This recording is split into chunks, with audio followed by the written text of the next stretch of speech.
Oke, Assalamualaikum warahmatullahi wabarakatuh.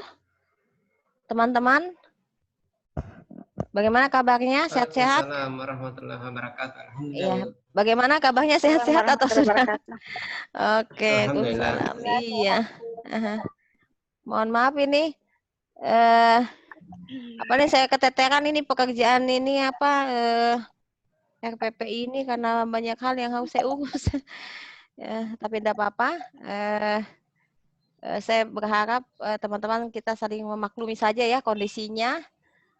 Semoga kita semua masih dalam kondisi sehat-sehat Amin, walafiat, amin.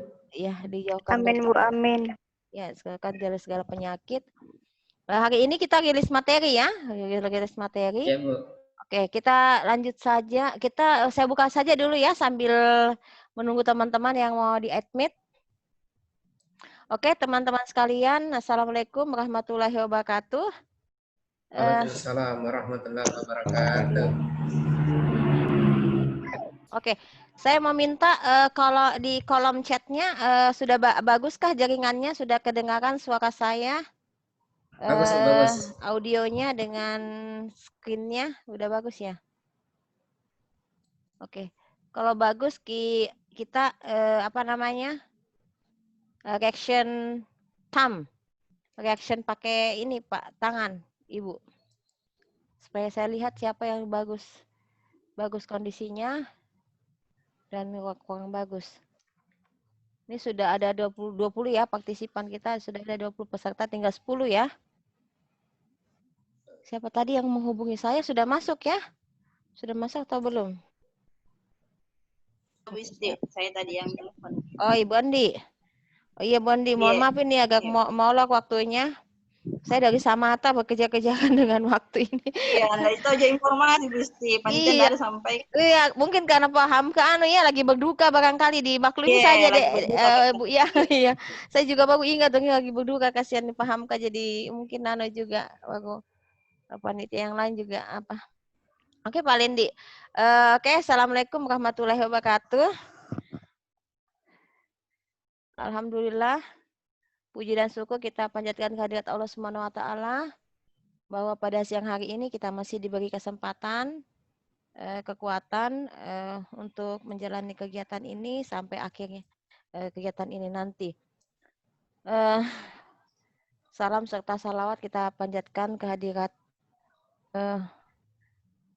Nabiullah, Nabi Muhammad SAW, bahwa berkat rahmat dan karunia-Nya kita selalu diberi hidayah untuk menjalankan nikmat Islam ini. Dan bagi yang pemeluk agama lain, kita sama-sama mensyukuri apa yang sudah diberikan Tuhan Yang Maha Esa kepada kita semua. Amin. Ini adalah materi terakhir kita ya dirilis materi. Saya juga masih menyisihkan waktu untuk menjawab pertanyaan-pertanyaan yang ada di assignment-nya bersama dengan di forumnya. Tapi insya Allah saya akan menjawab semua sampai kita berakhir di kegiatan ini. Dan setelahnya pun saya membuka waktu, ruang dan tempat kepada teman-teman sekalian jika ingin ada hal-hal yang perlu penjelasan lebih lanjut, silakan monggo. Saya lebih suka sebenarnya secara audio menjelaskan kepada Bapak Ibu terhadap segala sesuatunya, karena kalau mengetik itu maksudnya bukannya membutuhkan waktu yang lama dan ada 30 yang harus diakomodasi. Jadi kalaupun ada hal-hal yang lebih karena saya tipe auditori, jadi saya lebih suka yang lebih suka ke hal-hal yang praktis-praktis saja. Untuk yang sesuatu yang membutuhkan waktu mungkin nanti kita sama-sama belajar lah untuk itu. Oke ya Bapak Ibu sekalian, sudah ada di admit all dulu teman-teman ini yang mau baru join. Pada kesempatan kali ini teman-teman saya buka dulu materinya. Sudah dibaca materinya semuanya? Bapak Ibu? Iya, Bu, sudah. Ada yang sudah, ada yang belum ya. Iya, sebaiknya dipelajari dulu hal-hal yang ada di di apa namanya di situ. Nanti kalau ada hal-hal yang mau ditanyakan silakan disampaikan ya Bapak Ibu. Oke, terkait dengan penyusunan rencana pembelajaran dalam hal ini cara kita menyusun RPP ya Bapak Ibu. Sambil saya membuka filenya ini penyusunan RPP. Oke. Kita akan mengakomodasi bentuk RPP yang sekarang ini di masa pandemi dan mungkin nanti bisa dikombinasikan dengan RPP model daring ya, model daring. Sebenarnya apapun RPP-nya, mau model daring kayak mau model luring ya, semuanya itu sebenarnya komponennya sama, hanya saja mungkin hanya saja di komponen-komponen ada di dalamnya berbeda dari masa yang normal dengan masa yang darurat seperti sekarang ini. Oke, sebelum saya membuka materinya, ada sesuatukah yang mau disampaikan Bapak Ibu? Silahkan, monggo. Ya, silakan Bapak. Di mic dibuka saja mic-nya. Sambil saya cari yang ini model. Ya, saya sebenarnya mau tanam di web BLC tentang RPP yang inspiratif ini, cuma dia kapasitasnya lebih daripada 5 MB, jadi tidak bisa masuk. Nanti saya akan share saja lewat via WA ketua kelas, nanti via ketua kelas bisa membaginya secara japri ya di teman-temannya ya, Pak Ketua Kelas ya, Pak Ismail. Ismail ya, kalau tidak salah ya. Halo? Suniar, Bu. Oh, Pak Zun, oh iya, kenapa saya lupa ya. Maklum sudah masuk PDI ini, penurunan daya ingat dan peng yang lain ya. Mohon maaf ini, saya bukakan dulu ini RPP-nya. Mungkin yang saya upload di web, mungkin ada yang sudah di-upload atau belum ya? Itu hanya sebagian saja, jadi ini yang... Oke, ada yang lain kah? Tabe? Ada yang mau disampaikan Bapak Ibu? Terkait tugas-tugasnya atau ada kesulitan? Kemarin sudah dapat materi dari Pak Hamsa ya? Ya. Oke. Ada sesuatu yang berbeda atau sesuatu yang perlu dikonfirmasi? Mungkin ini saja, Bu. Ya, silakan. Tabe answer, Bu. Ya, Kalau silakan sebelum saya buka materinya. Ya. Persoalan tugas-tugas kan saya paham, mungkin semua kita tahu kalau yang ikut peserta ini pada umumnya adalah guru. Ya. Nah, kalau pagi, siang kita kan ada kegiatan ini BDK, di samping itu ada mengajar. Nah, terus kalau malam kita persiapkan materi untuk besoknya lagi. Kalau bisa, Bu, saya pribadi, kalau bisa untuk tugas-tugasnya, bisalah disesuaikan waktunya. Paling tidak janganlah terlalu mepet-mepet di mana gitu kayak kemarin. Betul. Iya. Itu dari saya, Bu, pribadi, karena siswa saja kita maklumi, apalagi kita yang memang serba sibuk. Betul, Pak. Terima kasih banyak Pak Ansak. Terima kasih masukannya yang sangat berharga, ini bisa nanti menjadi masukan juga buat yang mengatur ini. Kami juga di pihak Widya Suara juga agak keteteran Pak, karena 30 peserta juga kan mau secara detail Pak ya, memang kemarin kita mau mengatur siklus waktunya Pak, karena sangat mepet ya. Pak Hamzah juga mengeluh kemarin waktu RPP 1 juga ini mungkin dari sisi teman-teman peserta juga punya keterbatasan waktu juga Pak ya. Tapi jadi nanti mungkin nanti bisa disesuaikan Pak waktunya. Nanti terima kasih Pak. Nanti kami sampaikan di forum evaluasi penyelenggara Bu, Pak. sedikit tambahan, Bu. Ya, silakan. Terang, Bu, saya dari bulan Juni, awal Juni itu banyak sekali kegiatan pelatihan yang saya cancel demi BDK ini, pelatihan RPP ini. Iya, jadi saya harap adalah nilai plus, adalah manajemen dan etika-etika yang lain yang bisa saya ambil dari pelatihan ini. Jangan sampai adalah rasa kecewa atau apa teman-teman dari teman-teman setelah mengikuti kegiatan ini. Paling tidak adalah nilai positif yang bisa kami ambil, adalah yang membekas di hati kami seperti itu, Bu. Kalau saya pribadi, Bu. Makasih. Oke, terima kasih Bapak. Harapannya kami selalu memperhatikan hal-hal seperti itu. Jadi terkait ini kan baru di launching di tahun pertama ya. Kami selalu mengupgrade penyesuaian itu, Pak. Dan kami berharap bisa menjadi hal yang positif, Pak, ya. Kalau memang di BLC ini Pak, kita pakai sistem Moodle Pak, memang. Kami di Bideswara itu sering apa ya, berdiskusi tentang efektivitas pelaksanaan DJJ ini. Banyak hal yang memang harus banyak pembenahan Pak, memang sebenarnya. Tapi ke depan ya kita berharap ini perlu juga dievaluasi lebih lanjut. Tapi untuk yang saat sekarang ini yang terbaik barangkali Pak di dalam proses pelaksanaan DJJ, karena ini sesuatu yang dibangun secara institusional Pak. Ya sama seperti di balai-balai lain seperti itu. Terkait juga dengan pelaksanaannya mungkin ada hal-hal yang beragam. Mungkin Bapak, Ibu sama seperti kita, kami Bideswara juga mengikuti pelatihan di sana sini.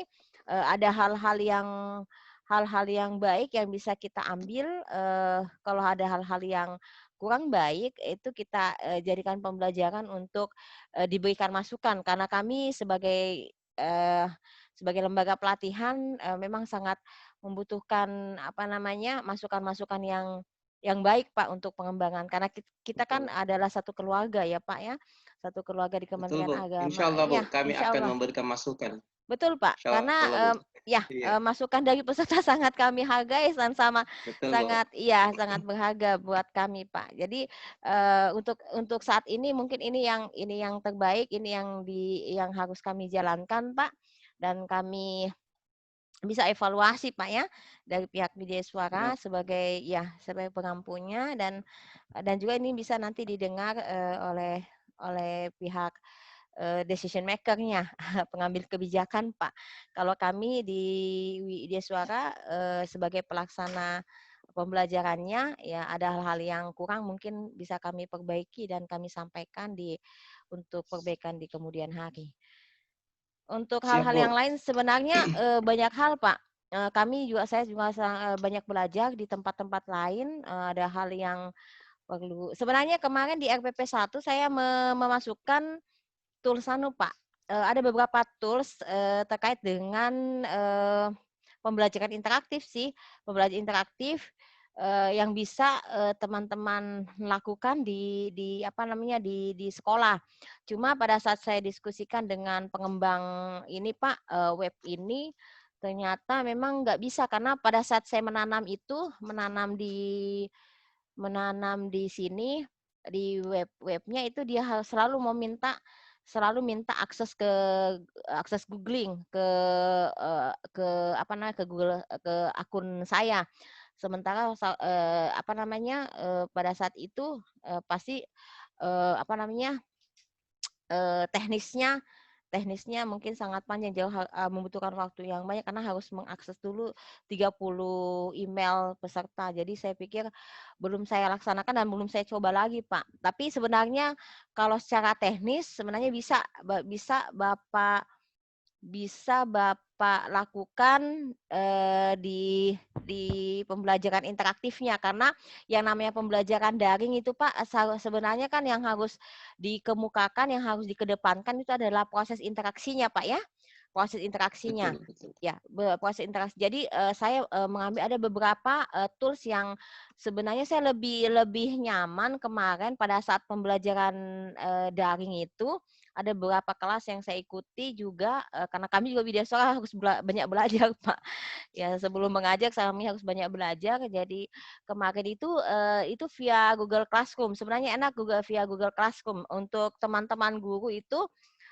Via Google Classroom itu bisa dipakai, karena daripada yang selama ini guru-guru lakukan kan via WA ya, WhatsApp saja ke siswanya, ke orang tua muridnya, dan itu kasih penuh memori ya, belum tugasnya anak-anak, belum gambarnya, belum kegiatannya. Wow. Jadi kalau Bapak Ibu sebagai saran saya juga sebagai pengampu media pembelajaran Pak, meskipun saya spesifikasi saya lebih ke yang media pembelajaran untuk alat peraga sederhana sih Pak, tapi kalau masalah media pembelajaran yang TIK juga saya biasa mengajarkan. Jadi seperti itu sebaiknya kalau untuk pembelajaran interaktif itu saya menyarankan lebih ke Google Classroom. Karena Google Classroom kita Bapak Ibu bisa menanam situ, bisa menanam materinya, kemudian meminta tagihan-tagihan tugasnya gitu ya. Dan bisa sebenarnya di Google Classroom Bapak Ibu bisa pakai Google Doc. Jadi Google Doc itu bisa dipakai dengan menggunakan menggunakan aplikasi atau ya bukan aplikasi sih Pak ya, memakai anu saja Pak, PowerPoint presentation. Jadi pakai PowerPoint, jadi PowerPoint-nya dibikin dulu, kemudian misalnya Bapak mau insert video, mau insert suara, atau mau insert apa, kemudian ditanam ke Google Doc atau Google Slide, kemudian masukkan ke Google Classroom-nya, dan itu bisa jadi pembelajaran yang interaktif kepada siswanya.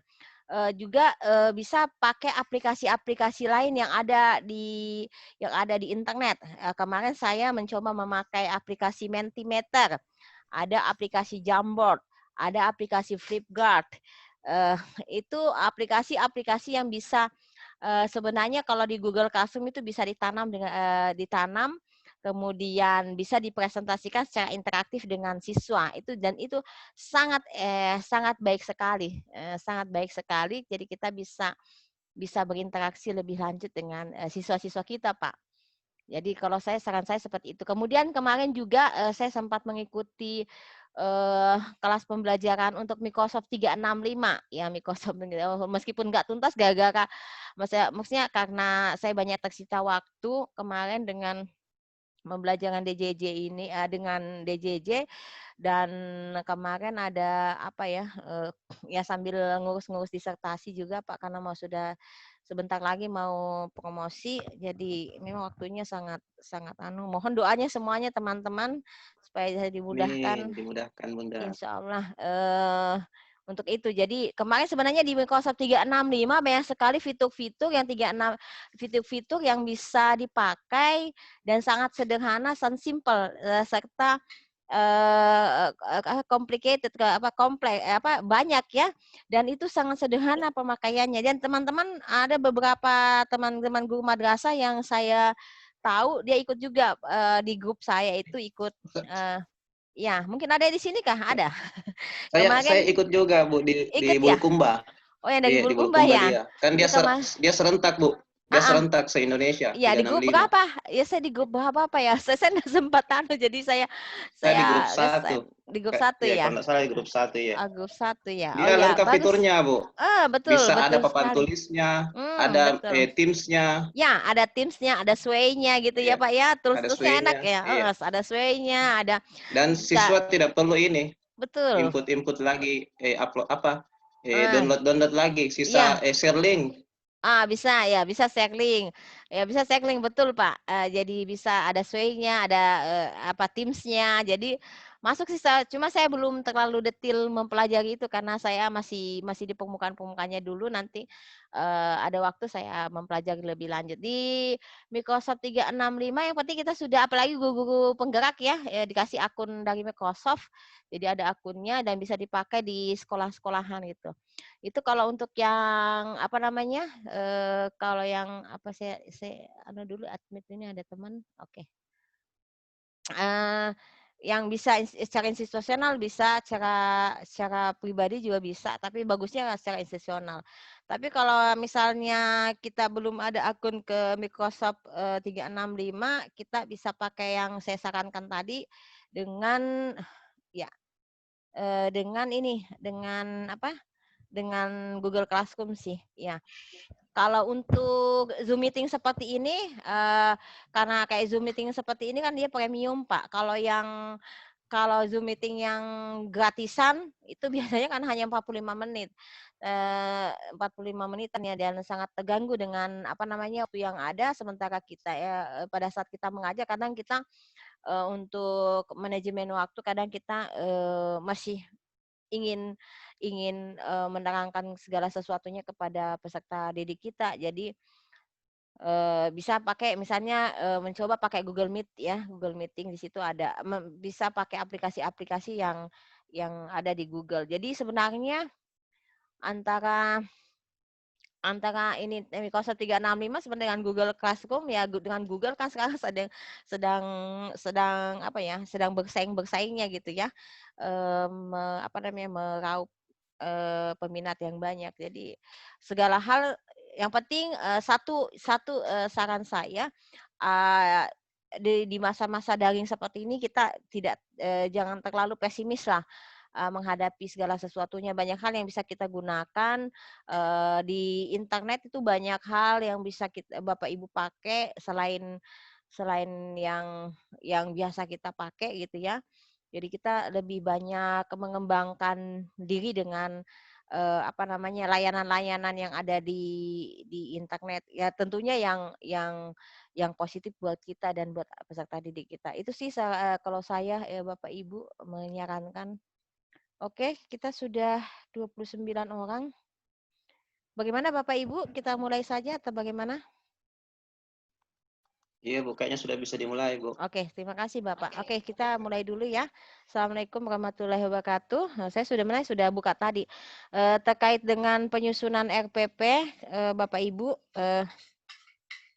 jadi pemetaannya sudah selesai ya, sudah selesai. Jadi nanti pemetaan inilah yang nanti Bapak Ibu akan angkat masuk ke ini ya, ke format RPP-nya. Oke. Saya tunggu dulu. Halo? Oke, saya share screen dulu ya.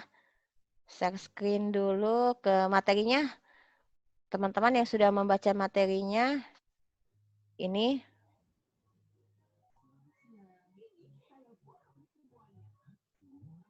Oke.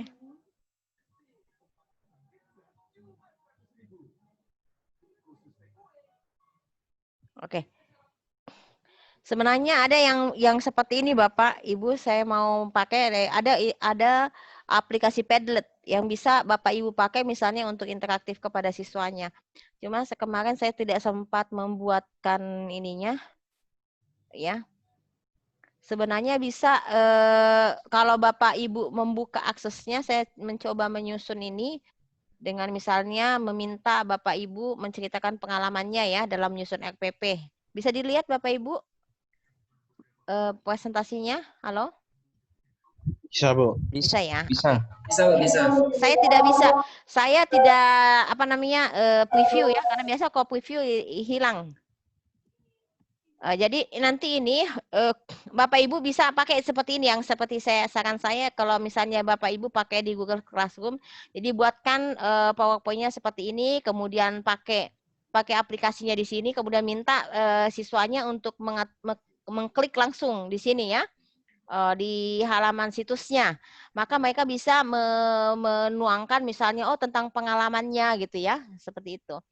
Sebenarnya saya mencoba tapi saya belum dapat tekniknya, belum apa namanya, sebenarnya ada yang bisa ditemukan karena yang namanya bermain di wilayah internet, di wilayah IT sebenarnya yang perlu apa ya, yang perlu selalu ditanamkan kepada diri itu adalah try and learn, mencoba dan belajar Bapak Ibu ya. Jadi jangan takut misalnya coba-coba, karena kadang dari hasil coba-coba itu kita mendapatkan jawaban dari apa yang kita coba-coba ya. Jadi kita menjadi tidak gagap teknologi ya, sehingga kita menjadi melek teknologi. Jadi yang namanya internet itu jangan takut Bapak Ibu mau rusak, mau apa gitu ya. Jadi coba saja aplikasi-aplikasi yang ada terutama terkait dengan pembelajaran kita. Seperti ini misalnya, mengapa harus menyusun RPP? Ini kita bisa pakai klik di sini itu ya. Bisa enggak ya? Ini pakai Jamboard, Pak. Saya coba, bisa enggak ya? Jadi seperti ini. Jadi kita pada saat kita mengklik di sini, nah ini bisa lihat ya. Ini ada oh bukan, mana itu? Ini. Tadi mana? Bisa dilihat bukan ini? Ya. Ini tadi lihat kan ya, ada HTTPS Jamboard. Jadi bisa dipakai ini bisa dipakai untuk masuk ke apa namanya situs Jamboard-nya. Saya coba buka. Jadi seperti ini tampilannya Bapak Ibu. Kalau untuk pembelajaran. Jadi bisa nanti di RPP-nya pakai media apa? Pakai media Jamboard, pakai media Padlet, pakai itu ya. Supaya apa namanya kental nuansa daringnya. Kental nuansa ini yang seperti ini Mentimeter, Pak. Bisa dilihat? Halo? Bapak Ibu? Bisa, Bu. Ya. Bisa, Bu. Jadi kalau kita membuka ini seperti ini. Jadi seperti layaknya kita memberi apa namanya pecahan-pecahan kertas. Ya seperti ini saya ada beberapa bikin kemarin coba-coba sempat mencoba. Temunya lama, cuma saya upgrade kembali. Saya bilang bisa dipakai, ini. My presentation tanggal berapa ini? Juli ya. Inikah? Ya, seperti ini. Jadi Jamboard Bapak Ibu. Jadi bisa ini dipakai interaktif di hadapan siswanya. Jadi seperti kita kalau di pelatihan itu saya menggunakan apa namanya? Post-it ya. Kalau kita di pelatihan pakai post-it. Kalau secara virtualnya Bapak Ibu bisa pakai ini. Jadi nanti di sini anak-anak kita minta kodenya saja. Jadi kode akan tersambung dengan sini. Jadi modelnya tipenya bisa dalam bentuk ini Pak. Bisa dalam bentuk ini. Dalam bentuk uraian gitu ya. Misalnya pendapat kita atau misalnya jawaban-jawaban mereka. Jadi kalau dia mengetik kode-kode ini. Kalau Padlet lain lagi. Jadi ada misalnya kita cari Padlet. Kalau Padlet sama seperti Mentimeter sih ya kemarin. Jadi ketik saja di Google-nya, kita googling ke Padlet. Jadi login ke Padlet. Ini sifatnya interaktif Pak. Jadi sama seperti misalnya Bapak Ibu mau menggunakan kuis ya. Misalnya nanti di langkah pembelajarannya atau di teknik penilaiannya dengan kuis. Ini bisa pakai kuis. Bisa dilihat ya? Bisa dilihat? Bisa, Bu. Hah? Tidak bisa? PPT-nya saya yang kelihatan, Bu. Oh, PPT-nya saja. Oh, PPT-nya saja yang kelihatan ya. Oh, kirain. Oh ya, kalau misalnya Bapak Ibu mengetik di Google-nya atau kita googling atau diketik di Google tentang Padlet, tentang Mentimeter, itu bisa langsung interaktif. Nanti silakan Bapak Ibu belajar secara mandiri ya. Seperti itu. Jadi ini misalnya ada tayangan, misalnya ada gambar, ada tulisan gitu ya.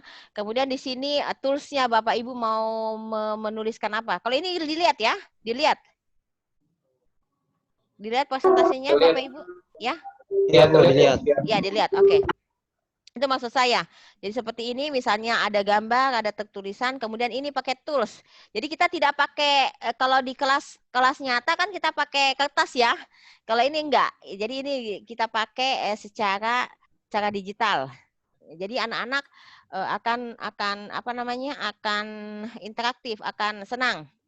Bahwa ada karena yang namanya pembelajaran daring itu yang kita ukur adalah aktivitas mereka, bukan hanya sekedar mendengarkan dan mendengarkan materi kemudian sudah selesai ya seperti itu. Jadi bisa seperti ini, bisa pakai Menti di sini. Jadi minta mereka mengklik link yang ada, kemudian mereka mengerjakan tugas-tugasnya. Seperti itu ya Bapak Ibu. Oke, kita kembali ke RPP. Di dalam proses penyusunan RPP itu ya yang terutama RPP sederhana ya. Jadi kita lebih ke penyusunan perencanaan pembelajaran yang RPP sederhana ini. Sering saya katakan bahwa RPP itu kan sebuah skenario pembelajaran ya, skenario pembelajaran yang harus kita laksanakan. Jadi RPP itu dipakai tidak hanya sebatas meluruhkan administrasi saja, Pak, Ibu ya. Jadi kenapa disederhanakan RPP ini hasil rembuk nasional di bulan 12 di bulan Desember ya 12 tahun 2019 bahwa RPP yang selama ini digunakan oleh guru itu sangat ribet dengan 13 komponen. Tetapi bukan berarti bahwa komponen-komponen yang 13 itu hilang, ya. Tetapi tetap ada, Karena Permendikbud tentang Permendikbud 22 tahun 2016 yang tentang standar proses itu belum dihapus, Bapak Ibu, sehingga muncullah surat edaran yang Mendikbud nomor 14 ya tahun 2019 itu terkait dengan penyederhanaan RPP. Nah, penyederhanaan RPP bukan berarti ada komponen-komponen RPP itu yang hilang, tetapi kemarin pada saat kami di BIMTEK itu harusnya RPP itu komponen-komponen RPP itu harus ada, tetap ada, tetapi perjalanan selanjutnya tiba-tiba komponen RPP itu bisa saja hilang. Bisa saja hilang sehingga benar-benar RPP itu merupakan RPP yang sederhana, Bapak Ibu, ya. Seperti itu. Kemudian teknik penulisan RPP itu sebenarnya tidak ada persyaratan sih ya. Harus jumlah halaman sekian atau misalnya harus 1 lembar. Jadi kalau misalnya masih ada bahasa RPP 1 lembar itu sebenarnya tidak tepat karena RPP itu tidak mesti dalam 1 lembar. Bisa saja dia 2 lembar atau 3 lembar ya. Tidak seperti sebelumnya RPP itu bisa berlembar-lembar. Ya, kemudian tidak ada standar baku, Pak, Ibu, untuk format penulisan RPP. Jadi sebenarnya guru diberikan kebebasan untuk membuat ataupun memilih serta mengembangkan serta menggunakan RPP sesuai dengan prinsip-prinsip yang ada. Yang terpenting kita lihat komponennya tetap utuh ya, yang komponen utamanya tetap ada yang 3 itu, yaitu tujuan pembelajaran, langkah-langkah dan penilaian. Kemudian ini teorinya format RPP ya, Bapak Ibu. Oke. Jumlah komponen RPP ini ya, ada 3 ya, seperti saya katakan tadi. RPP terbaru di tahun 2020, yaitu berdasarkan surat edaran Mendikbud nomor 14 tahun 2019, Bapak Ibu. Jadi ini komponen utama ya dalam minimal ya. Kalau jumlah komponen minimal ini minimal, maksudnya bisa lebih, tidak boleh kurang. Gitu maksudnya Bapak Ibu ya. Pahami ya? Halo Bapak Ibu? Siap. Ya. Siap Ibu, siap. Ya, didengarkan. Ya, kalau ada hal-hal yang mau ditanyakan silakan ditanyakan di kolom chat ya, ditulis saja. Nanti sebentar diselesaikan. Kemudian RPP yang ada di Jepang seperti ini Bapak Ibu. Saya pernah di coaching oleh expertise dari Jepang, Mr. Sato dan Toyomane di project lesson study dengan JICA Foundation. Pada saat itu kita melihat bahwa di Jepang itu RPP guru-guru mereka itu tidak seperti kita berlembar-lembar, itu hanya 1 saja seperti yang sekarang ini diadop oleh Kemendikbud. Jadi yang ada itu hanya tujuannya kegiatan sama penilaian, dan sangat oleh orang Jepang itu kan sangat teknis sekali ya di dalam membelajarkan pembelajarannya. Jadi kegiatan siswanya apa yang terjadi. Jadi kalau ada pertanyaan seperti ini, saya pernah mendapat pertanyaan dari teman-teman guru peserta juga ya. Bagaimana Bu Isti kalau misalnya RPP yang sudah kita susun tiba-tiba menjadi berubah karena situasi dan kondisi yang ada? Tidak apa-apa, karena memang yang namanya RPP kan rencana Bapak Ibu, rencana pelaksanaan pembelajaran. Artinya segala sesuatu yang direncanakan belum tentu itu yang terjadi. Jadi kalaupun ada perubahan ya automatically harus diubah RPP-nya ya, seperti itu. Jadi RPP itu sebenarnya bukan harga mati. RPP itu bukan sesuatu yang tidak bisa diubah, tetapi sangat layak bisa diubah jika sekiranya situasi dan kondisi yang ada itu menjadi menjadi sebab mengapa RPP itu dirubah. Ya, jadi mindset kita selama ini bahwa RPP yang sudah disusun tidak boleh diubah itu keliru di dalam memaknai RPP itu. Jadi RPP itu sebenarnya kan rancangan lesson plan kita. Jadi perencanaan pembelajaran lesson plan. Jadi namanya perencanaan bisa saja dia berubah, bisa juga tidak. Ya seperti itu Bapak Ibu. Nah, berdasarkan dengan ini karena banyak sekali masukan-masukan ke pemerintah sehingga pada akhirnya baru di momentum 2020 ini kita baru bisa mengadopsi yang namanya RPP sederhana. Padahal waktu itu saya sekitar 2009 Pak, kami di coaching oleh JICA Foundation terkait dengan RPP sederhana ini. Jadi yang namanya RPP sekarang ini sangat ribet dan sangat complicated. Di tataran ini ya Pak, di tataran grassroots, di tataran akar rumput, di tataran lapangan. Sebenarnya kalau kami Bapak Ibu yang biasa pelatihan di pusat, kalau kita dilatih, kalau kita mengikuti penataran atau pelatihan di kelas di pusat, sebenarnya segala sesuatu materinya itu sangat simpel dan tidak kompleks. Itu kadang saya berpikir kenapa ya kalau kami terjun ke daerah, teman-teman guru kok susah memaknai yang namanya RPP ini. Segala sesuatu yang sederhana pada dasarnya kok menjadi lebih kompleks di tataran lapangan. Tidak seperti itu. Itulah pentingnya kami selalu menyuarakan kepada teman-teman melalui pelatihan bahwa menyusun RPP itu berdasarkan kebutuhan, bukan berdasarkan kepentingan administrasi seperti itu. Jadi saya pernah kemarin saya sangat terkesan sekali pada saat saya melakukan pelatihan di Buton Selatan di daerah pelosok sana Bapak Ibu. Ada beberapa teman-teman dari sana pernah pernah juga pelatihan sampai ke pusat.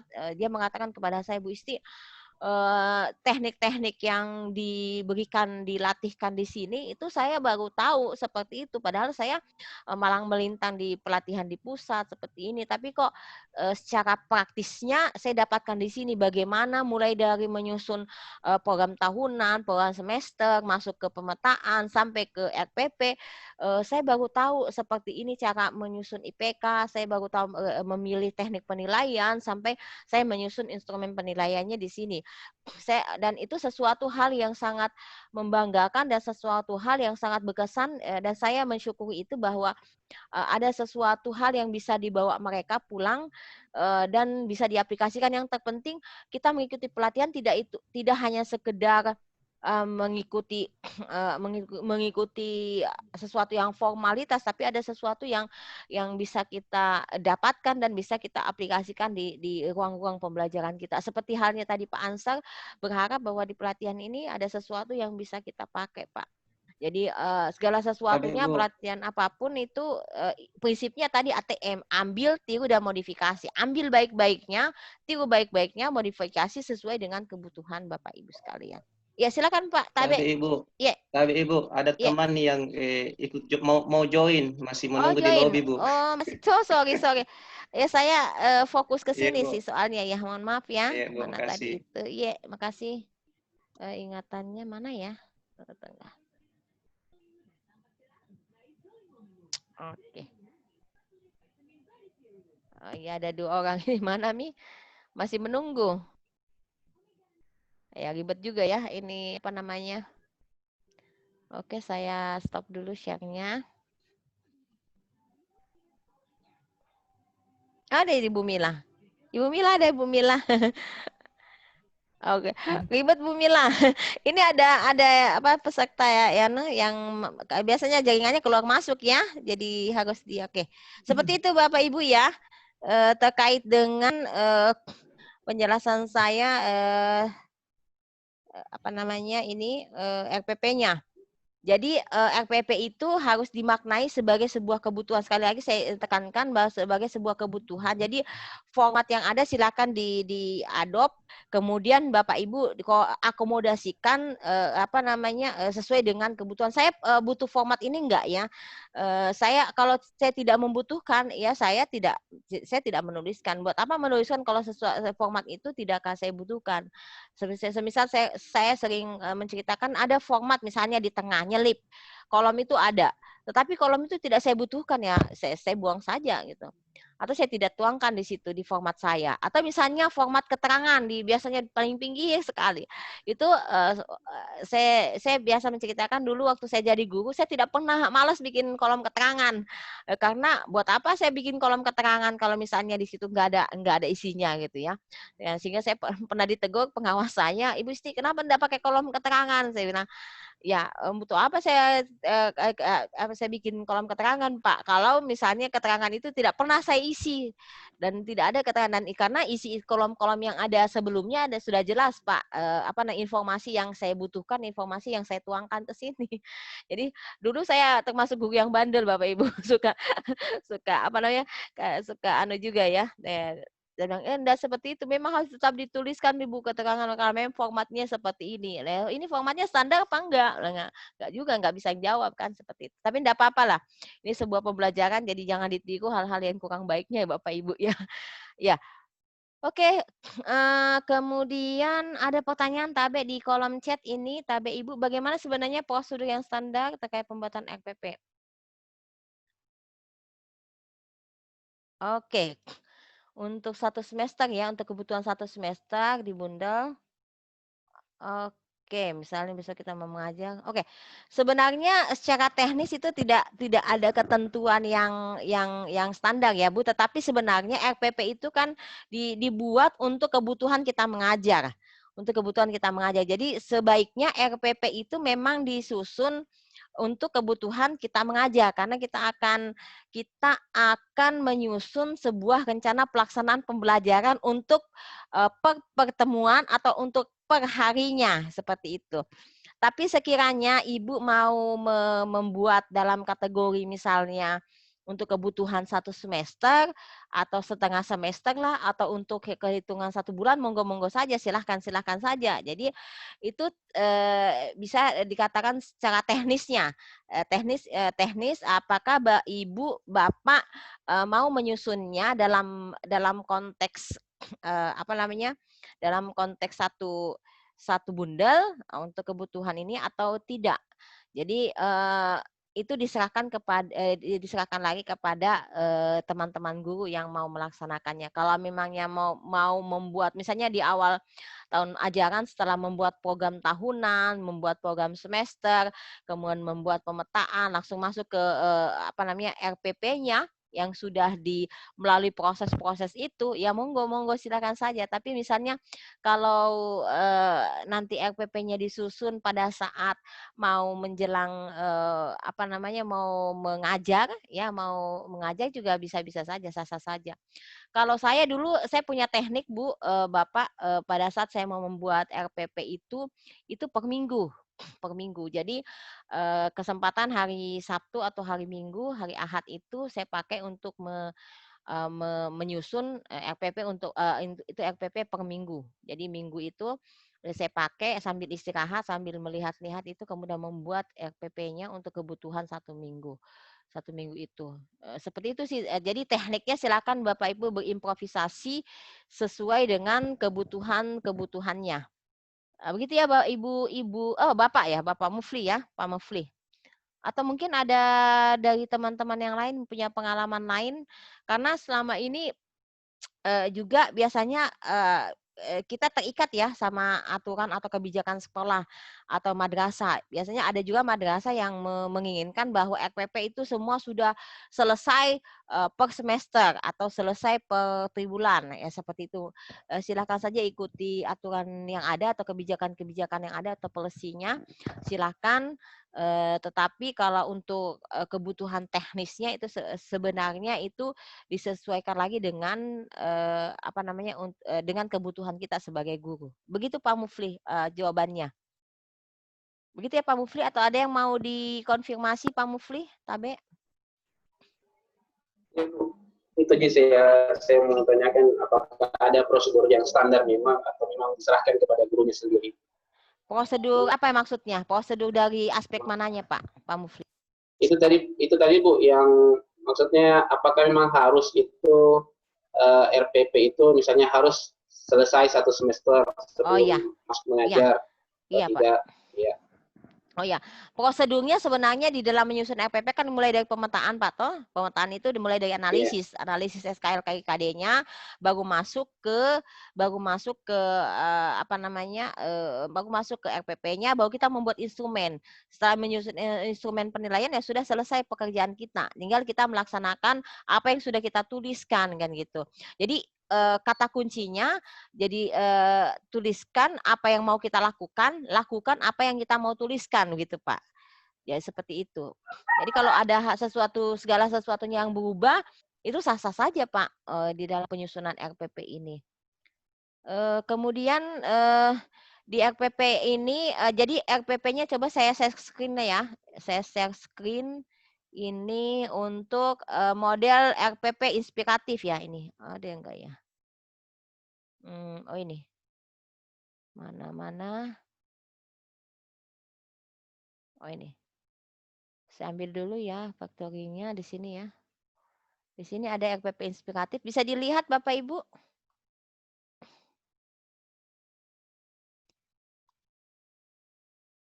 Inikah? Ya.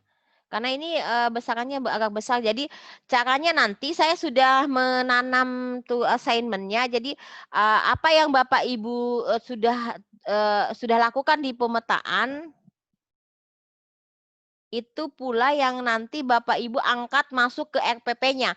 Tinggal dikembangkan berdasarkan komponen-komponen RPP yang Bapak Ibu mau masukkan di format RPP-nya ya Bapak Ibu. Ini termasuk, bukan ini, yang ini. Inikah? Oh bukan yang ini. Tunggu dulu. Mana ya? Oke, ada pertanyaan lebih lanjut sambil saya mencari contoh RPP inspiratif yang terbaru di ya ini. Yang RPP 2020. Bisa dilihat Ibu, Bapak? Bisa dilihat ya tayangannya? Iya, bisa. Oke, ya. Ini yang 2019, yang 2020 terakhir. Jadi coba Bapak Ibu lihat ya model-modelnya RPP inspiratif. Ini kalau untuk yang tematik Tidak terlihat Bu. tidak terlihat. Belum open Bu. Belum teropen ya. Padahal di sini sudah loh, you ask screen sharing. Saya sudah screen sharing. Adakah yang salah? Kita screen-nya mungkin di luar Bu. Ya. Mungkin harus di screen di dalam yang ketika terbuka PPT-nya itu apa ini Kak? Gitu. Iya. Kalau ini bisa kan? Bisa kelihatan? Belum, Bu. Belum kelihatan. Ada apa ya? Tunggu dulu ya. Oke, nanti kita kalau yang ini mana ya tadi?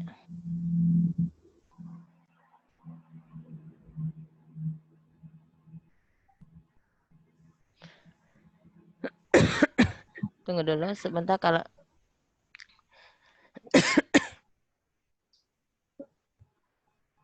oh belum kelihatan ya. Saya harus tunggu remote control.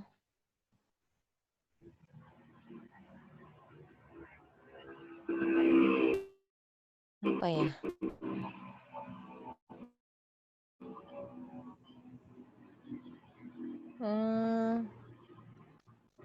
Bagian mananya ini? Saya stop dulu, saya screen-nya.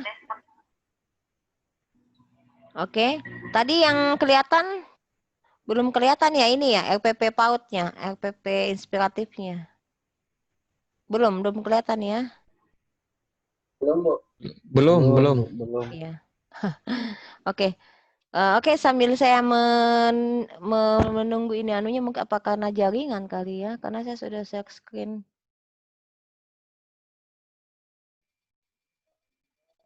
Ini multiple, oke. Mungkin pengaturannya barangkali. Mana can share.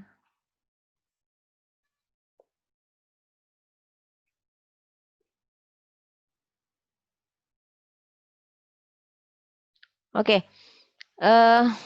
Di ini langsung saja ya, saya langsung saja akan daripada ini mengganggu waktunya. Di penyusunan RPP Bapak Ibu sekalian, jadi yang kita angkat itu adalah identitas RPP. Identitas RPP itu diambil dari identitas pemetaan. Makanya itu saya kemarin agak rewel dengan teman-teman pada saat menuangkan identitas RPP-nya di pemetaan. Jadi identitas di pemetaan itu pula yang kita angkut masuk ke identitas RPP Bapak Ibu. Jadi identitas RPP pemetaan itu untuk satu RPP ya, untuk kebutuhan satu RPP. Jadi komponen-komponen yang mau diangkut itu harus lengkap. Misalnya kemarin masih ada teman-teman yang tidak menuliskan kelas dan semester berapa pemetaan ini mau dibuatkan, kan seperti itu ya. Sehingga di RPP juga harus jelas kelasnya, semesternya, untuk kelas berapa, semester keberapa. Kemudian berapa alokasi waktunya. Kalau untuk di identitas RPP itu alokasi waktunya dalam jumlah besaran menit atau jumlah JP. Jadi berapa JP? Misalnya 3 JP. Misalnya 3 kali 40 menit gitu ya Bapak Ibu ya. Atau misalnya 2 kali 35 menit misalnya. Seperti itu.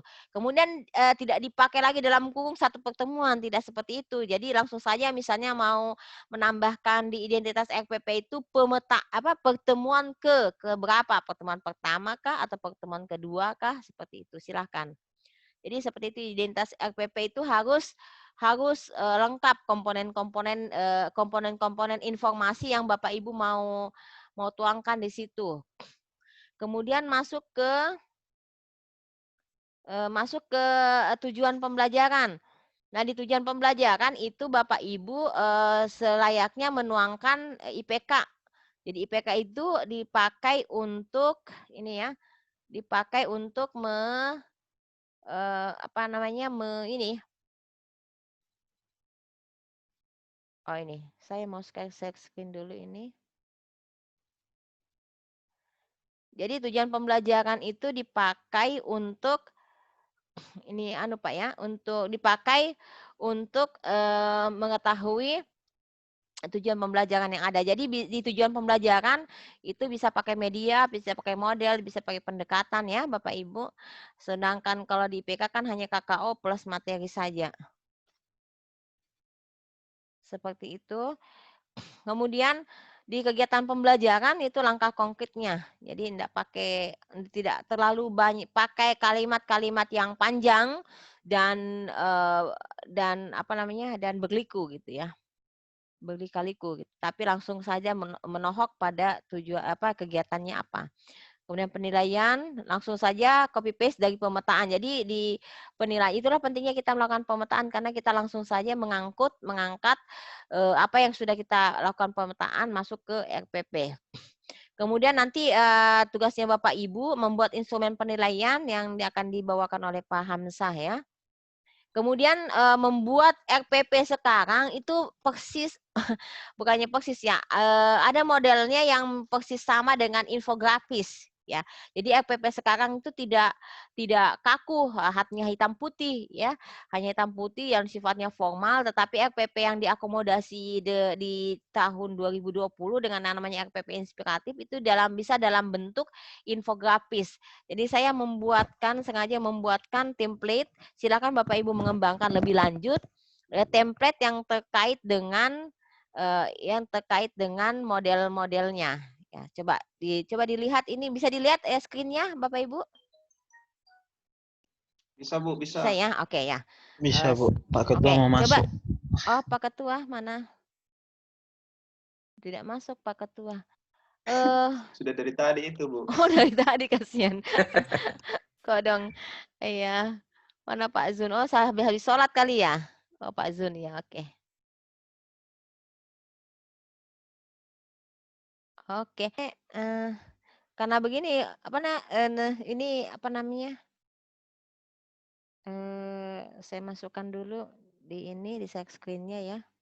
Coba di Bapak Ibu lihat di contoh ya, saya kasih contoh di sini. Bisa dilihat screen-nya Bapak? Bisa ya? Bisa, Bu. Ya, jadi coba Bisa. lihat di RPP ini RPP untuk SD ya. Jadi RPP jadi tujuan langsung saja ini tujuan pembelajarannya bisa seperti ini. Ini sebenarnya tujuannya masih standar ya. Kalau kita belajar tentang pemetaan, tujuan pembelajaran bisa di sini dengan model, dengan pendekatan, misalnya melalui model pembelajaran ini dengan media pembelajaran daring via ini, Pak ya, via Zoom meeting atau via ini dengan aplikasi Google Classroom ya. Peserta didik dapat seperti ini. Ini masih yang standar sekali Pak, langsung saja ya. Ini tapi ini kalau untuk yang tematik ya, bisa dilihat RPP-nya. Yang pertama sebelum masuk ke tujuan kita lihat dulu identitasnya Pak, identitas sekolah ini. Jadi ada identitas sekolah, ada pendidikan agama, Buddha ya, oh Buddha ini, sekolah SD, kelas, jadi jelas mata pelajarannya apa, dia tingkatan apa, oh tingkatan SD atau MI ya, kelas berapa, semester berapa, materinya apa, kalau mau tambahkan materi, monggo, tapi kalau tidak juga tidak apa-apa, alokasi waktu misalnya 4 kali berapa, 35 menit dengan 1 kali pertemuan misalnya, seperti ini. Jadi ini diambil dari mana, dari identitas pemetaan ya, tinggal langsung kita kasih masukan, kita sesuaikan. Ya Bapak Ibu, kemudian masuk ke tujuan pembelajaran ini. Kemudian langkah-langkahnya. Di sini dia tidak pakai IPK ya. Tapi jangan sampai tujuannya dulu baru IPK-nya itu keliru. Ya. Jadi tujuan dulu Pak baru IPK. Kemudian langkah-langkah kegiatannya. Coba lihat langkah-langkah kegiatannya sangat simpel ya, mengamati gambar, menghormat, menirukan gambar tentang, menjelaskan. Jadi ini langkah kegiatannya yang dia ambil itu hanya kegiatan intinya saja, sementara kegiatan pendahuluan dan kegiatan penutupnya tidak. Kalau di sini, kalau Bapak Ibu mau mengakomodasi pembelajaran daringnya dan di masa pandemi, masukkan kegiatan awalnya dan kegiatan akhirnya Bapak Ibu. Itu sudah bisa dikategorikan sebagai RPP sederhana di masa pandemi atau dengan model pembelajaran daring. Itu aja sih yang membedakan antara RPP yang biasa dengan RPP model daring ataupun RPP di masa pandemi atau di wilayah tanggap darurat gitu ya terkait dengan COVID ini. Kemudian refleksi dan konfirmasi monggo silakan, tapi kalaupun tidak juga tidak apa-apa karena komponen yang minimalnya harus ada tujuan, langkah-langkah dan penilaian. Nah, di penilaian Bapak Ibu di sini penilaian spiritual hanya disebutkan saja gitu ya. Disebutkan misalnya observasi, bahwa berdoa sebelum dan sesudah pembelajaran. Atau observasi saja, ya tanpa ini pun juga tidak apa-apa. Nanti tinggal Bapak Ibu membuatkan lembar observasinya di lampiran. Kemudian penilaian sosial, observasi juga. Jadi di sini nanti instrumennya tentang cara menghormat misalnya. Kemudian penilaian pengetahuan, ini bisa langsung ke soalnya, bisa juga tidak. Nanti penilaian pengetahuannya Bapak Ibu buatkan di instrumen penilaiannya di lampirannya. Jadi sebutkan saja. Itu sudah 1 lembar Bapak Ibu. Kemudian penilaian keterampilannya begitu pula.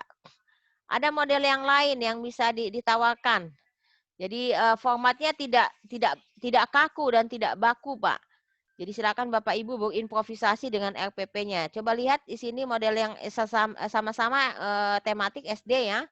Ini kelas 1 semester 1. Ini keterangannya dia tuliskan ya Bapak Ibu. Kemudian temanya ini, temanya diriku dan aku. Aku dan teman baruku. Kemudian untuk MI atau SD. Kemudian periode keberapa, kelas berapa ya, guru kelas berapa misalnya. Kemudian tujuan pembelajaran ini masih kecil ya. Ini tujuan pembelajaran ada terinci, ada mata pelajarannya. Mata pelajaran PKN, mata pelajaran bahasa Indonesia, mata pelajaran apa ini. Dan kemudian kegiatan pembelajarannya ini ya, dirinci. Kemudian kegiatan pembelajarannya lebih dirinci lagi. Jadi kegiatan pembelajarannya yang banyak nih. Kemudian setelah itu penilaian. dia pakai penilaiannya nanti di lampiran kedua ya. Ini lampiran kegiatan pembelajaran dan penilaiannya dia bikin sebagai sebuah lampiran. Ini kecil ya. Nanti saya kasih file aslinya ya, Bapak Ibu, karena agak apa namanya? agak besar. Agak besar dia punya spek. Dia lebih 5.000 lebih 5.300 MB. 5,3 MB gitu. Sementara spek yang ada di web kita itu hanya 5 MB. Oke, Bapak Ibu sekalian, ada pertanyaan sampai di sini terkait format RPP-nya yang bisa Bapak Ibu tuangkan nanti?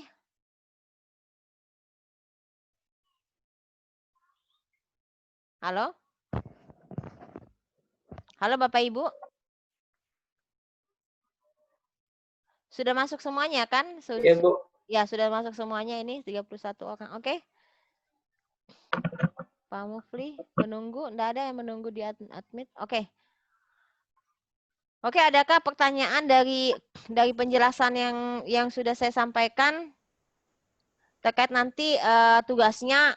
Jadi pemetaan yang Bapak Ibu sudah tuangkan di tugas sebelumnya itu nanti itu pula yang nanti akan diangkat masuk ke RPP. Jadi jangan lagi membuat RPP baru yang beda dengan pemetaan ya Bapak Ibu, supaya cara Bapak Ibu melakukan kegiatan ini itu berkesinambungan dan berkelanjutan. Seperti itu Bapak Ibu, ada pertanyaan? Tapi Bu. Iya, silakan. Silakan Pak Mufli. Iya. Saya Yang lainnya melihat, bisa yang lainnya kalau ada pertanyaan bisa ditulis di kolom chat. Silakan monggo. Iya. Yang tadi Bu, masalah contoh RPP tadi yang sudah ditayangkan. Iya. Ada tadi saya lihat di bagian tujuan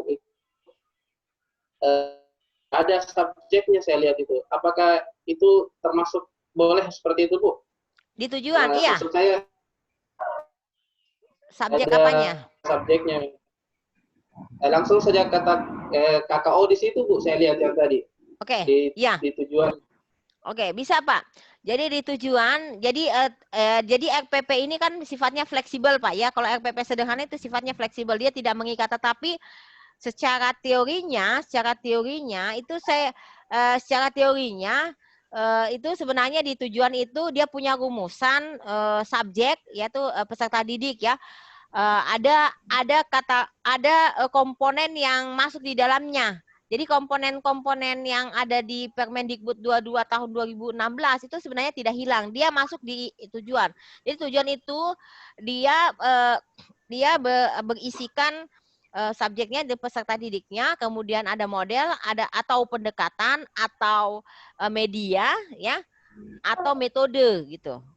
Ya, jadi bisa masukkan misalnya sebagai contoh saya kasih contoh misalnya di tujuan pembelajaran itu setelah melalui pembelajaran langsung ya atau direct instruction atau pembelajaran langsung melalui media pembelajaran online dalam kurung Zoom meeting kah atau Google Classroom kah ya, karena kan ini mau bernuansa-nuansa RPP-nya bernuansa daring ya Bapak Ibu ya. Peserta didik dapat ya seperti itu, peserta didik dapat itu langsung setelah itu titik 2 copy paste yang ada di pemetaan tak masuk ke RPP. Mulai misalnya kalau Bapak misalnya mau masukkan di IPK yang ada IPK kegiatan inti itu hanya IPK 34 saja tidak masalah. Seperti itu, ya. Begitu ya Pak Mufli atau ada yang mau dikonfirmasi?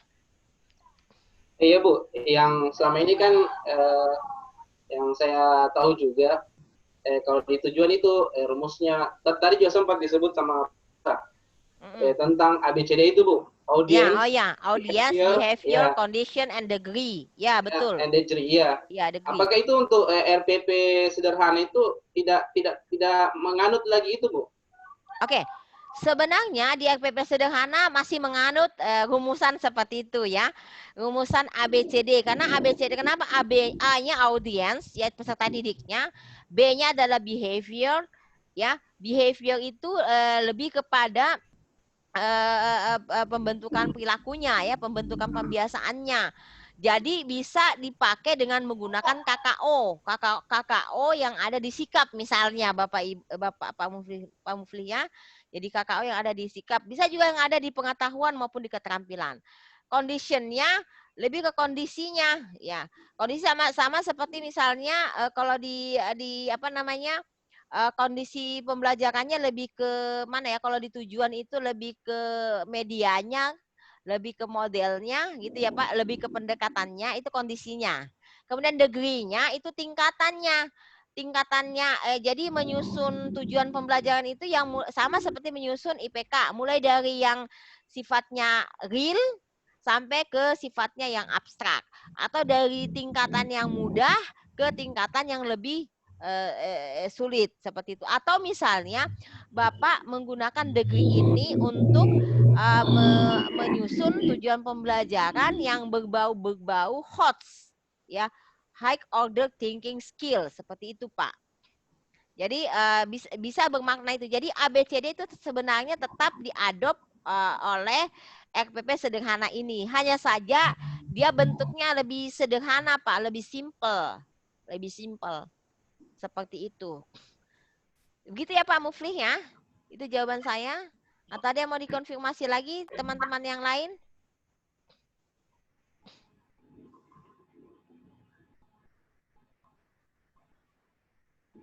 Oke. Tujuan pembelajaran itu, ya, tujuan pembelajaran itu memang diambil dari IPK. Tujuan pembelajaran diambil dari IPK, langkah-langkah kegiatan pembelajaran diambil dari IPK, penilaian juga diambil dari IPK. Sebab berkali-kali saya katakan bahwa jantungnya perangkat pembelajaran itu adanya di IPK. Jadi kalau cara Bapak Ibu keliru membuat IPK, maka pasti tujuan pembelajarannya pasti keliru. Kegiatan pembelajarannya pasti ada kekeliruan di situ, dan sampai ke penentuan teknik penilaian maupun di pembuatan instrumennya juga pasti keliru Pak Ibu. Karena kenapa IPK jadi jantung perangkat? Karena di IPK itulah inti pengembangan dari materi-materi esensial yang ada di KD. Karena kalau berbicara masalah KD, yaitu berarti berbicara masalah muatan SKL. Itulah muatan-muatan yang nanti akan diujikan di akhir pembelajaran mereka, di akhir misalnya di ujian-ujian nasional, di ujian-ujian akhir semester, di ujian-ujian ujian-ujian akhirnya lah istilah katanya ya. Seperti itu. Jadi membuat soal itu sebenarnya membuat soal yang tingkatan ketingkatan nasional, ketingkatan yang harus diujikan kepada siswa itu sebenarnya bersumber dari materi-materi ya esensial yang ada di bunyi KD, tetapi tidak dalam bentuk besaran materi besaran yang ada di KD, tapi makanya itu harus dipecah menjadi materi esensial yang ada di IPK. Seperti itu. Dipahami Bapak Ibu? Kalau ada yang tidak jelas, monggo ditanyakan supaya jadi lebih jelas. Jadi saya mengatakan kalau misalnya ada hal yang tidak jelas, tolong disampaikan karena kalau sesuatu yang tidak jelas itu tidak hanya sebatas kebutuhan Bapak Ibu mengerjakan tugasnya, tetapi pemahaman yang lebih saya tekankan lagi lebih kepada pemahaman Bapak Ibu di dalam memahami materi-materi yang diberikan. Seperti itu. Begitu ya Bapak Ibu?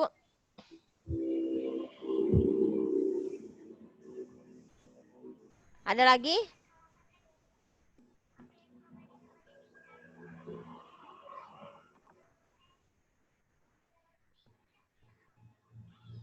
Oke, sebenarnya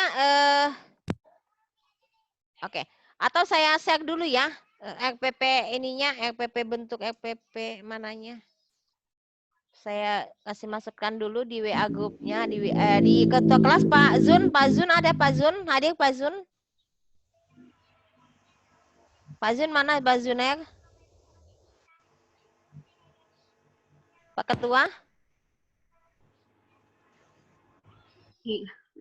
Halo. Halo Pak Pak Ketua. Iya, halo Bu. Ya, bagaimana Pak Ketua?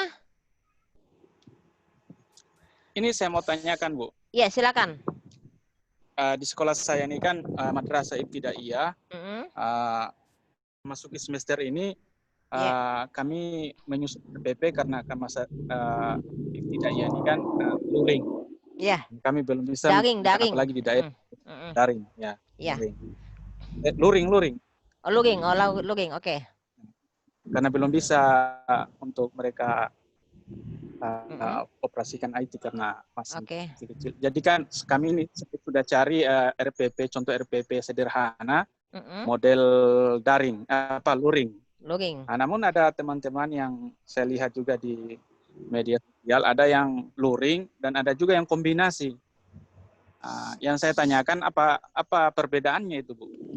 Oke. Apakah perbedaan dari ketiga jenis ini RPP ya? Jadi ada RPP model daring, gitu ya Pak ya? Begitu Pak Mufli? Pak Zun? Atau ada penjelasannya? Iya Bu.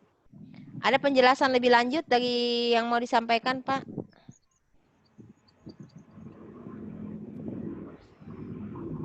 Halo? Halo? Iya? Iya, halo? Ya, halo? Iya, Bu. Ya, saya tanya yang saya dengar ada daring dan kombinasi. Itu apakah RPP ada perbedaan atau gimana sampai ada? Oke. Jadi terkait dengan sambil saya mau ngirim dulu ke Pak ini, Pak Zun ya? Sambil saya mau mengirim filenya ke Pak Zun. Mana Pak Zun? Ada namanya Pak Zun ya? Di WA-nya. Atau siapa saya bisa nanti lihat Japri aja ya di share ke teman-temannya ya. Yang versi lengkapnya Pak, atau siapa yang saya bisa masukkan di sini? Ke Pak, ke mana ya? Ibu Isna aja ya. Ibu Isna, halo? Pak Ismail. Hah? Pak Ismail? Pak Ismail saja. Kan saya tidak belum dapat ini. Ibu atau Ibu Isna aja ya. Nanti Ibu Isna diminta sama Ibu Isna. Bisa? Hah? Ada Ibu Isna kah? Halo Ibu Isna? Iya, ada Bu. Ada. Nanti dijapui ke teman-temannya ya. Jadi jangan di WA group. Siap. Ya, karena ini nggak bisa masuk di webnya. Nanti saya dulu.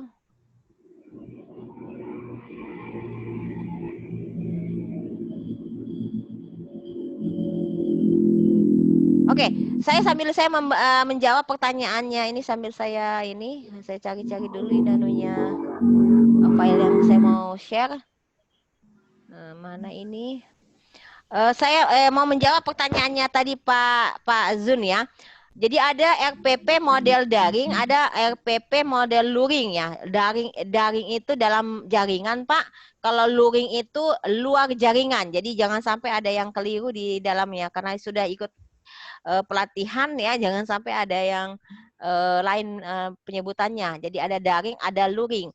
Jadi kalau daring ya dia berada dalam jaringan. Kalau luring berada di luar jaringan. Jadi sebenarnya luring itu sebenarnya sama dengan pembelajaran real, Pak.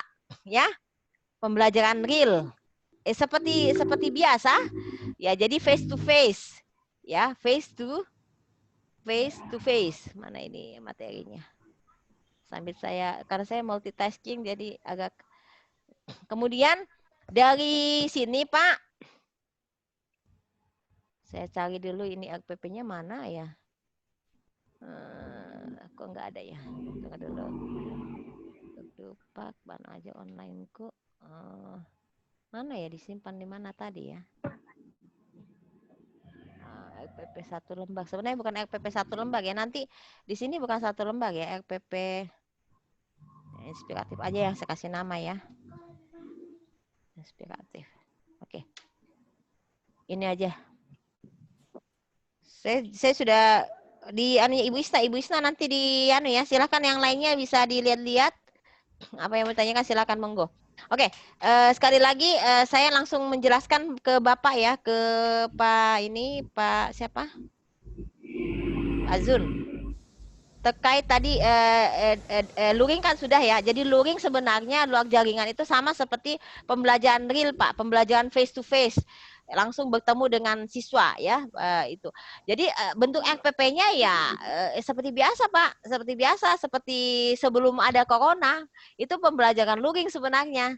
Karena dijual di luar jaringan ya pembelajaran real teaching. Tetapi kalau berbeda dengan pembelajaran daring, kalau pembelajaran daring artinya pembelajaran dalam jaringan. Kalau berbicara masalah dalam jaringan berarti dia berada di dunia maya, pembelajaran virtual.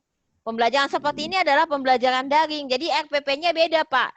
Di mana perbedaan antara model RPP daring dengan model pembelajaran luring itu berasal dari medianya, Pak. Ya, dari tujuan pembelajarannya nanti situ seperti saya katakan tadi, misalnya setelah pembelajaran langsung melalui model melalui media online, misalnya Zoom Meeting kah, Google Meeting kah, WA Group kah, maka peserta didik dapat. Itu aja dari model.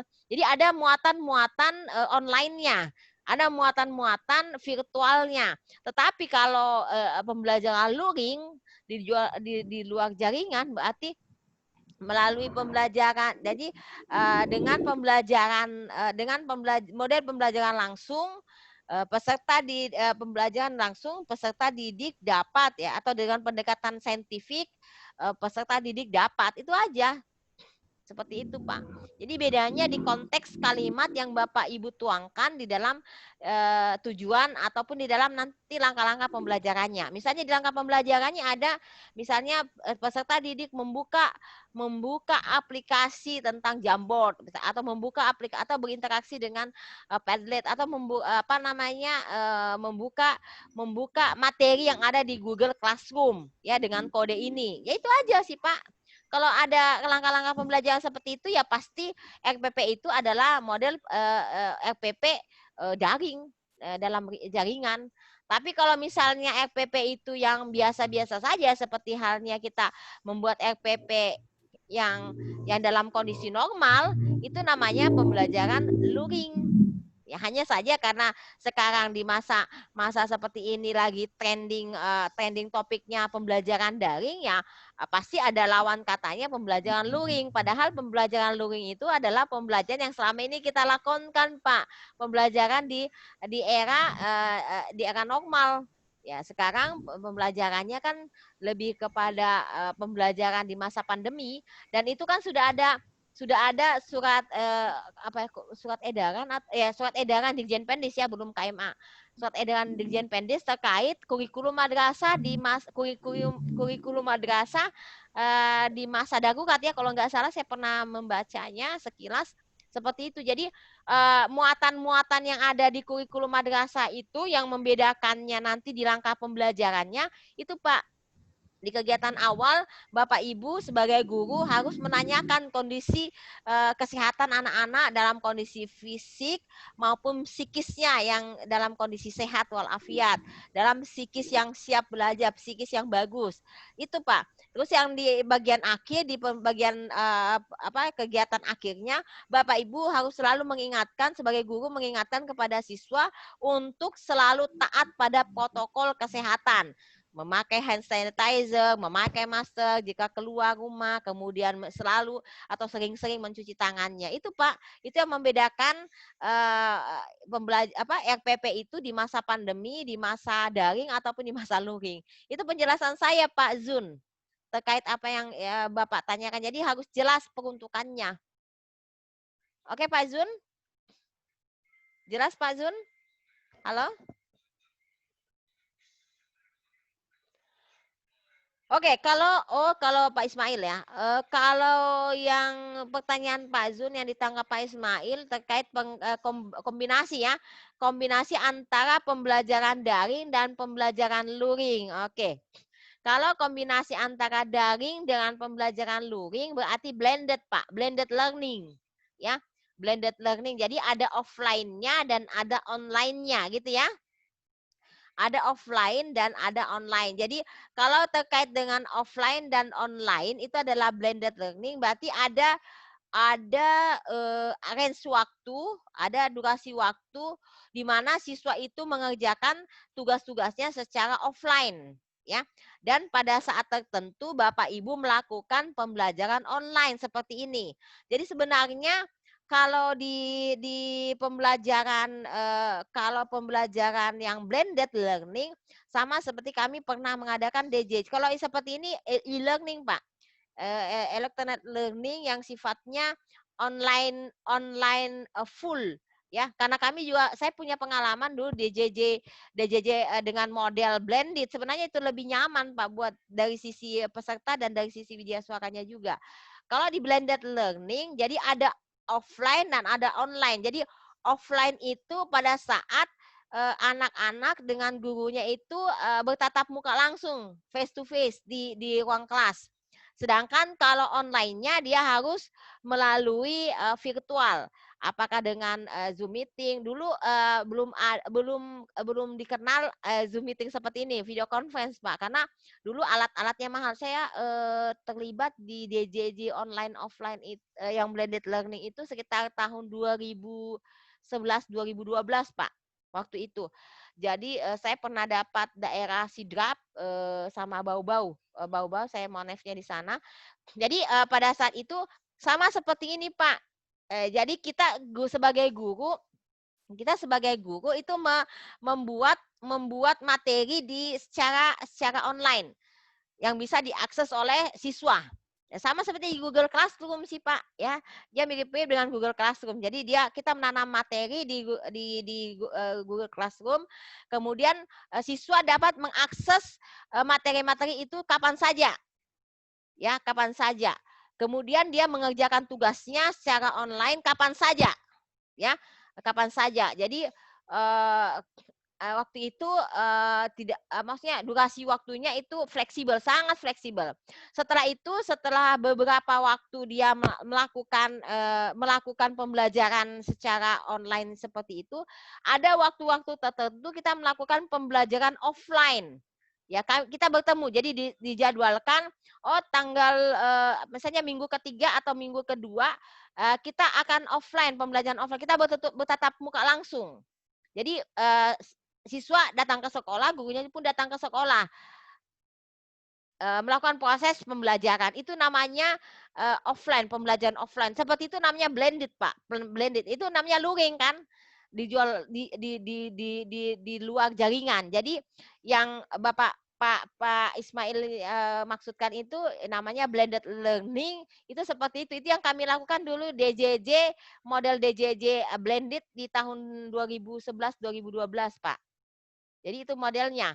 Jadi kalau Bapak Ibu mau melakukan kombinasi antara pembelajaran daring dan luring, itu dikategorikan sebagai pembelajaran blended learning, bukan pembelajaran e-learning. Kalau pembelajaran e-learning yang seperti ini, Pak, Bapak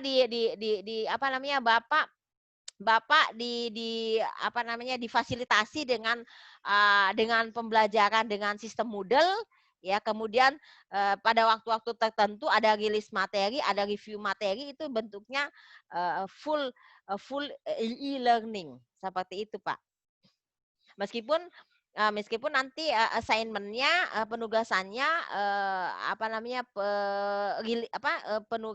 nilai-nilai yang dilakukan oleh widya suara itu tetap semuanya dalam jaringan, semuanya dalam jaringan. Jadi tidak ada yang offline.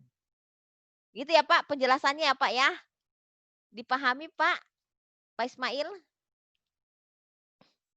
Jadi kalau Bapak Ibu mau kalau Bapak Ibu mau melakukan blended learning, berarti RPP-nya juga RPP yang dalam konteks berbeda waktunya, alokasi waktunya. Jadi pada saat tertentu Bapak membuat RPP dalam bentuk daring, dan RPP, dan yang di waktu tertentu, di alokasi waktu tertentu Bapak mengalokasikan waktu untuk pembelajaran di luring atau di luar jaringan. Tapi dalam konteks misalnya 1 KD, misalnya 1 KD ada 2 kali 3 atau 3 pertemuan, 1 pakai luring, 1 pakai daring, enggak apa-apa Pak. Itu namanya blended learning.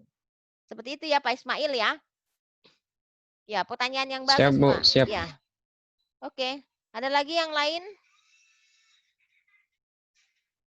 Jadi pembelajaran yang memang yang agak berat memang di pembelajaran e-learning seperti ini Pak, karena kita terikat oleh waktu, kita dibatasi oleh waktu dan semuanya harus bergantung pada jaringan, harus bergantung pada internet. Kalau pembelajaran blended learning itu bisa diakomodasi untuk hal-hal yang sifatnya offline. Jadi kami dulu tinggal menanam materi di mangkok-mangkok materinya, istilahnya di kita dulu ya. Jadi ada mangkok-mangkok materi, kemudian si siswa atau peserta diklatnya dia bisa mengakses materi tersebut kapan saja, kemudian mengirimkan tugasnya kapan saja, kemudian WI-nya juga memeriksa kapan saja. Setelah itu kita kirim itu secara daringnya. Kemudian pada saat tertentu, jadi dalam 3 bulan, jadi 3 bulan waktu itu anunya Pak, program kami DJJ 3 bulan, waktunya sangat panjang 3 bulan. Jadi ada 2 kali offline, 2 kali offline. Jadi kami Widya Suara yang pergi ke Sidra, pergi ke Bau-Bau waktu itu untuk bertatap muka dengan peserta kami. Jadi kalau Bapak Ibu juga mau melakukan pembelajaran dengan blended learning, monggo silakan. Jadi silakan padu-padankan RPP-nya dengan model luring dan model daring. Tapi tidak ada satu RPP itu blended, tidak ada ya. Karena waktunya sangat, masa dalam satu KD, misalnya dalam satu pertemuan Bapak mau blended dan blended satu luring satu daring, itu sangat agak susah dipahami, agak keliru di dalam memahami blended learning untuk satu kali pertemuan seperti itu. Jadi harus ada beberapa kali pertemuan. Begitu Pak Mufli. Terima kasih Pak Zun, pertanyaan yang baik terkait ini. Oke, sudah dipahami Pak Ibu ya. Jadi nanti tugasnya, jadi Bapak Ibu membuat RPP sederhana, sesuaikan dengan kondisi tempat Bapak Ibu berada. Sekarang apakah Bapak Ibu berada dalam zona hijau atau zona merah daerahnya? Kalau misalnya zona hijau, Bapak Ibu mau menggunakan pembelajaran luring yang seperti biasa, monggo silakan. Tapi dengan menggunakan tetap RPP sederhana silakan. Tapi kalau misalnya di zona hijau yang new normal ya, new normal silakan monggo. Apalagi daerahnya daerah Bapak yang seperti Pak Zun tadi katakan, Pak Ismail katakan, banyak siswa yang tidak memiliki HP ya, atau tidak memiliki perangkat untuk pembelajaran daring. Monggo silakan pakai pembelajaran luring. Jadi buat RPP-nya RPP sederhana dengan model yang seperti biasa Pak. Ya seperti biasa. Kemudian tapi tetap misalnya karena tidak pakai media pembelajaran daring, tapi tetap Pak pakai masukan ya, tolong diingatkan kembali, tetap di kegiatan awal dan kegiatan akhirnya nanti tetap selalu mengingatkan kondisi kesehatan anak-anak kita ya, kondisi fisik dan psikisnya. Juga selalu mengingatkan di akhir kegiatan akhirnya untuk selalu taat pada protokol kesehatan Pak ya, tetap. Karena dia masih di zona hijau. Tetap di masa pandemi yang sekarang, karena belum berakhir ini corona Pak. Kemudian untuk yang pembelajaran daring, untuk teman-teman yang berada di zona merah, daerah-daerahnya ya, itu kalau misalnya memungkinkan untuk pembelajaran daring, mau membuat RPP sederhana di model pembelajaran daring di keadaan darurat di zona merah, ya pakai media, jadi tuangkan media pembelajaran daringnya. Apakah melalui WhatsApp, ataukah melalui Google Classroom, ataukah dengan Zoom Meeting atau Google Meeting, silakan. Jadi saya memberikan kebebasan kepada Bapak Ibu untuk berimprovisasi dengan RPP-nya. RPP mana yang Bapak Ibu mau pakai sesuai dengan kebutuhannya. Kami tidak memaksakan kehendak harus seperti ini, harus seperti itu. Tidak seperti itu Bapak Ibu ya. Kemudian yang terpenting adalah yang saya sering saya ingatkan kepada teman-teman guru, teman-teman peserta, tolong sistematika RPP-nya diperhatikan ya. Jangan sampai ada IPK itu lebih dahulu daripada tujuan. Yang ada tujuan itu lebih dahulu daripada IPK, maaf. Jadi IPK dulu baru tujuan, bukan sebaliknya. Tujuan dulu baru IPK. Ada karena ada kemarin waktu saya periksa yang di angkatan sebelumnya, dia tempatkan tujuan dulu, baru di bawahnya ada IPK, dan di bawah IPK ada KD. Itu sesuatu hal yang sangat keliru. Karena susunannya kalau memangnya IPK itu mau memasukkan kalau RPP itu mau memasukkan IPK dan KD-nya, silahkan saja. Silahkan saja, tapi tolong diperhatikan letak posisinya. Jangan sampai karena ini infografis mau di mana saja ya. Enggak apa-apa, Bapak Ibu berimprovisasi secara estetikanya di RPP-nya, karena ini bentuk infografis, RPP-nya bentuk infografis, silakan memasukkan nilai-nilai estetika di situ, tetapi tetap diperhatikan urut-urutan di dalam komponen RPP itu. Jangan sampai ada yang didahulukan daripada komponen yang lain, seperti sudah saya katakan. Seperti itu Bapak Ibu ya. Kalau terkait instrumen, nanti di penilaian, Bapak Ibu tuliskan saja hasil dari pemetaan yang kemarin. Oh, sikapnya observasi. Kalau untuk guru mapel digabung ya, tapi kalau untuk guru mapel umum. Tapi kalau guru mapel agama itu dipisah, mohon dipisah antara sikap spiritual dengan sikap sosialnya. Sementara untuk pengetahuan, dituliskan saja. Nanti dituliskan saja. Tidak perlu di dalam batang tubuh RPP Bapak Ibu membuat instrumen di dalamnya. Ya. Jadi untuk instrumen penilaian nanti dibuatkan lampiran tersendiri. Nanti belajar sama Pak Hamsa. Nanti ada mata di kelas selanjutnya terkait dengan teknik penilaian. Ya. Seperti itu. Oke. Oke, ada lagi yang lain pertanyaannya? Ataukah sudah jelas Bapak Ibu? Oke. Waktunya sudah mau jam 5 ya? Jam berapa ini? Sudah setengah 5, Bu. Ya, oke, setengah 5. Bu. Kita belum pada sholat ini. Kita sudahi dulu ya Bapak Ibu ya. Sudah dipahami? Siap, Bu. Oke. Kalau ada hal-hal yang belum dipahami, mohon di forum nanti dituliskan. Insya Allah saya akan balas semuanya. Mohon maaf ini agak terlambat membalas chatting-chatting atau pertanyaan Bapak Ibu sekalian. Sekian dan terima kasih. Terima kasih atas perhatiannya. Masih ada Ibu Mila? Bu Mila? Bisa ditutup Bu Mila, Tabe? Iya. Masih ada Ibu Mila? Oh, tidak ada, Mi. Jaringannya. Oh, jaringannya. Enggak, dia pakai wifi kok. Bu Mila? Ada. Ibu Mila? Tapi Bu Mila? Saya sudahi dulu pertemuan kita pada sore hari ini. Mohon nanti kalau ada hal-hal yang masih perlu dipertanyakan, silakan hubungi langsung saya di forum. Kalau ada sesuatu hal yang tidak jelas dan mau untuk konsultasi lebih lanjut saya lebih suka di telepon ketimbang di SMS atau di WA ya. Jadi langsung saja menjelaskan. Oke, terima kasih atas perhatiannya, tapi lebih bagus lagi kalau misalnya segala aktivitas Bapak Ibu adanya di web, karena itu akan direkam oleh sistem. Oke, sekian dan terima kasih atas perhatiannya. Wassalamualaikum warahmatullahi wabarakatuh. Sehat selalu Bapak Ibu ya. Semoga kita bisa bertemu lagi. Bukan lagi tidak bertemu lagi di ruang-ruang virtual, tapi di ruang-ruang real ya. Kita berdoa sama-sama semoga corona ini berakhir dan kita bisa berjumpa lagi di diklat-diklat selanjutnya. Amin. Untuk hal-hal yang baik ya tentunya. Terima kasih. Assalamualaikum warahmatullahi wabarakatuh.